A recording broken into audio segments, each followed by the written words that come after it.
मैं धनंजय शुक्ल और आज बहुत इम्पोर्टेंट बात लेकर हम यहाँ आए हैं। कुछ ऐसे मुद्दों पर बात होनी है जो आज समसामयिक बन गया है।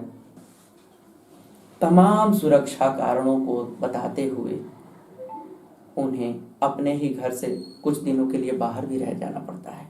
तो ऐसे ही हमारे एक मेहमान हैं श्रवण कुमार निराला। धन्यवाद आपको। आप अपना एक स्वतः परिचय देते हुए बताइए कि मैं श्रवण कुमार निराला हूँ, मुख्य संयोजक अम्बेडकर जन मोर्चा जी। और पिछले लगभग 25 सालों से समाज के बीच में मेरा काम है, मेरा समाज के हित में संघर्ष है और सामाजिक मुद्दों पे मेरा विद्यार्थी जीवन से काम है। और छात्र जीवन में जो दलित समाज, पिछड़े समाज, गरीब समाज के जो छात्र होते थे उनके अधिकारों को लेकर के उनको जागरूक करना, उनके अधिकारों को उन्हें दिलाना, ये शुरुआती दौर में छात्र जीवन में मेरा काम था। आपने कब ये तय किया कि नहीं अब हम समाज के लिए लड़ना है? छात्र राजनीति में जब हम लोग थे तो उसी दौरान हम लोग बाबा साहब डॉक्टर अम्बेडकर को समझने लगे, माननीय कांशीराम साहब की तरफ हम लोग देखने लगे और फिर लगा कि बाबा साहब के मूवमेंट और माननीय साहब की जो विचारधारा है ये बहुजन समाज पार्टी की तरफ से सब उस समय समाज जुड़ रहा था, नीला झंडा और हाथी निशान, सब सारी चीजें चल रही थी। तो हम लोग छात्र जीवन से ही बाबा साहब का मूवमेंट समझ करके बीएसपी के साथ काम करने लगे। आप तमाम जैसे सुविधाएं रही, आरक्षण मिल रहा था, छात्रवृत्ति मिल रही थी, तो नौकरी में भी जा सकते थे? हाँ, नौकरी में जा सकते थे। और नौकरी की तरफ जाने की कभी इच्छा इसलिए नहीं जागृत हुई कि हम लोगों को लग रहा था कि समाज के लिए कौन लड़ेगा, समाज के लिए लड़ना भी जरूरी है और नौकरी में जाके हम अपना परिवार पाल सकते हैं, खुद को पाल सकते हैं, लेकिन समाज की आवाज भी उठाना जरूरी था। इसलिए नौकरी की तरफ कभी देखा नहीं। समाज की लड़ाई लड़ना, समाज को जागृत करना, ये महत्वपूर्ण काम समझा। तो फिर ये अम्बेडकर जन मोर्चा, इसमें क्या है? तो ये मोड़ आया राजनीतिक जीवन में जब हम विद्यार्थी जीवन से बीएसपी की तरफ आए। तो बीएसपी में भी मैंने 15 साल कंटिन्यू काम कराएंगे। ये जो मोड़ आया अम्बेडकर जन मोर्चा बनाने का, वो 2017 में मुझे टिकट आदरणीय बहन जी ने खुद बुला करके बांसगांव विधानसभा का दिया था। लेकिन 2019 का लोकसभा का चुनाव आया, उसमें कुछ मतभेद हुए कि बहन जी ने पहले किसी और को टिकट दिया लोकसभा का, फिर बाद में उसको हटा करके एक पैसे वाले प्रभावशाली आदमी को दे दिया। तो यहीं पे बहन जी के साथ मतभेद हुआ और फिर बहन जी ने मुझे फिर दूसरे तरीके से डैमेज करने की कोशिश किया। तो फिर मुझे ऐसा लगा कि बाबा साहब डॉक्टर अम्बेडकर ने हम लोगों को स्वाभिमान और सम्मान का मूवमेंट दिया, आंदोलन दिया। और बाबा साहब डॉक्टर अम्बेडकर ने भी कहा था कि जुर्म करने वाले से ज्यादा गुनहगार जुर्म सहने वाला होता है। हम इस पर आते हैं कि एक ज्वलंत मुद्दा आपने जल्दी ही उठाया, अचानक से उठाया, ना कोई चुनाव है, ना कोई इसका सीधा लाभ आपको मिल सकता है।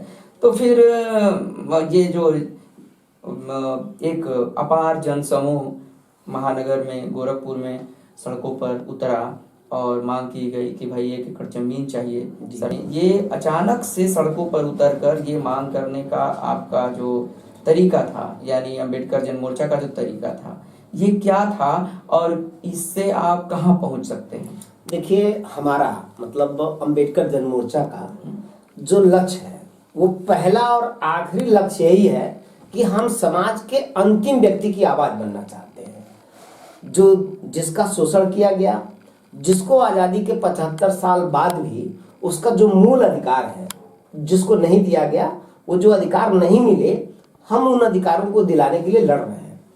जो जमीन का मसला है, आज भी इस देश के अंदर जो दलित है, जो पिछड़ा है, गरीब है, आज भी 1 डिसमिल जमीन के लिए गांव में तरस रहा है। गांव कैसे दिलाना चाहते हैं? तो ये जो जमीन दिलाने का हमारा मसला है, हम किसी से छीनना भी नहीं चाहते। बहुत सीधा फार्मूला हमारा और बहुत आसान फार्मूला है। बस ये इसमें मसला सिर्फ ये है कि सरकार की नीयत अच्छी होनी चाहिए। अगर सरकार चाहे जनहित में करना तो बहुत आसान है, जैसे तेलंगाना सरकार ने भी किया है। तेलंगाना की सरकार भारत का ही एक राज्य है ना, वहां की सरकार ने हम तो 1 एकड़ की बात कर रहे हैं, उन्होंने 3-3 एकड़ जमीन वहां के दलितों को दे दिया, 10 लाख रुपया भी सपोर्ट में दिया, कहा कि आप इससे बिजनेस, व्यापार या खेती में लगा लो।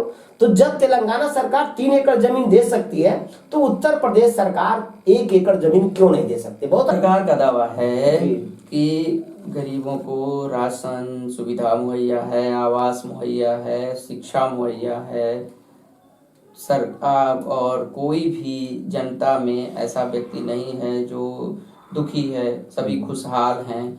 ये रिपोर्ट कार्ड सरकार जारी करती है। सरकार सर जो ये रिपोर्ट कार्ड जारी कर रही है, पूरा ये सरकार का झूठ का रिपोर्ट है। राशन आप दे रहे हो, 1 एकड़ जमीन दे दो, राशन मत दो हमें राशन, हम भिखारी नहीं हैं। पिछली सरकारों को घेरने के लिए वर्तमान सरकार मंच से कुछ वर्ग संघर्ष जैसी बात करती है। आपके इसी क्षेत्र से निषाद पार्टी से सरकार में शामिल मत्स्य मंत्री डॉक्टर संजय निषाद, वो अपने मंच से ये बात कह रहे थे कि निषादों को नेतृत्व मिला, और उनकी बातों से ऐसा लग रहा था कि वो निषादों के उद्धार के लिए काम कर रहे हैं। जी। और उस दौर में ये भी बात सुनने को मिली मंच से कि उनकी जमीनों पर दूसरी जातियों का कब्जा हो गया। ये जो जातियों का कब्जा हो गया शब्द है, इसे आप किस तरह देखते हैं? एक जिम्मेदार मंत्री के मुख से जब ये बात निकलती है कि दूसरी जातियों का कब्जा हो गया, हमने अपनी जाति को नेतृत्व दे दिया, हमने सदन भेज दिया। देखिए सर, क्या है कि जो संजय निषाद जैसे लोग हैं, उनका सामाजिक न्याय क्या है, उनके कार्यों से बहुत आसान तरीके से समझा जा सकता है कि भाई जाति के नाम पे उनको सरकार ने थोड़ा महत्व दिया तो उन्होंने क्या किया। भाई वो समाज की बात कर रहे हैं, मौका मिला तो बेटे को सांसद बनाते हैं, एक बेटे को विधायक बनाते हैं और खुद मंत्री बनते हैं, और अभी जो एक तरह से कहिए गर्भ में बच्चा है उसको भी अपने घर में सोच रहे हैं कि प्लान रच रहे हैं वो लोग कि उसको कुछ बना देंगे। और सुबह से लेकर शाम तक वो भाजपा के केंद्रीय नेतृत्व के सामने और भाजपा के स्टेट के नेतृत्व के सामने वो हाथ जोड़ के परिक्रमा ही करते हैं कि साहब हमारे एगो लड़का और बहन और बाकी बा, हमारे एगो और पतोहिया बाकी बा। तो पतोहिया और लड़कवा और बचवा के चक्कर में अपने हैं वो। रही बात तो समाज से डॉक्टर संजय निषाद जैसे लोगों का कोई वास्ता नहीं है। रही बात मुख्यमंत्री जी के सामने वो ये बात कर रहे हैं कि जाति का मसला जो उठा रहे हैं, जाति की जो बात कर रहे हैं, और सरकार में रह के एक मिनिस्टर जाति की बात करे तो वो संविधान का भी जब एक कैबिनेट मंत्री मंच से, सरकार के मंच से जातिगत संबोधन करते हुए जब ये कहते हैं कि हमने अपनी जाति के लिए ये काम कर दिया, और फिर वोट सर्व समाज से लेना है, तो ऐसे में वो लोग क्या संदेश देना चाहते हैं और उनको आप किस तरह से देखते हैं? देखिए, दो बातें हैं कि जिस मंच से संजय निषाद जैसे लोग ये सब बातें कर रहे हैं और सरकार में है ये लोग और सरकार चला रहे हैं, तो सरकार में जब आदमी आ जाता है, पार्टियां आ जाती हैं, तो पार्टी नहीं रहती हैं बल्कि वो संविधान के अनुरूप सबके हित की बात करने वाली एक सरकार हो जाती है।